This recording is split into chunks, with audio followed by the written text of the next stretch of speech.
మీ కడుపు మంటంతా ఒక తప్పుడు దీని మీద చేసుకొని మీ అక్కసంతా అసహ్యకరమైన రీతిలో ఫోటోలు తెచ్చి బయట వేసి చెప్పులతో కొట్టడాలు, అసలు దాన్ని ఏమంటాం, పిశాచాలు కూడా ఇట్లా చేయము, రాక్షసుడు అనలేము.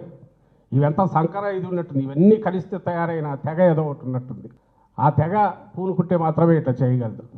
దాంట్లో అంటే ఇంకా ఘోరము బాధ కలిగించి భయం వేసేది ఏంటంటే ఈ తెగ అనార్గనైజ్గా లేదు, ఆర్గనైజ్ అయింది, పూర్తి సమన్వయంతో పనిచేస్తుంది, కమ్ముకుంటుంది, కమ్ముకొని దెబ్బ కొట్టాలని చూస్తుంది.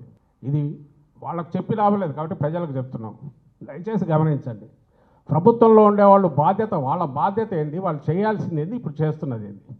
3 రోజులు నువ్వు ముఖ్యమంత్రి దగ్గర నుంచి నీ ఎంటైర్ యంత్రాంగము, నీ పార్టీ మొత్తం ఒక ప్రతిపక్ష పార్టీ మీద, ఒక న్యూస్ ఛానల్ మీద, ఒక మీడియా మీద, జర్నలిస్టు మీద, విశ్లేషకుల మీద అసహ్యకరంగా దుష్ప్రచారం చేస్తా ఆఖరికి అరెస్టు కూడా తెగించినావు. నీకు అధికారం ఇచ్చింది దీనికా?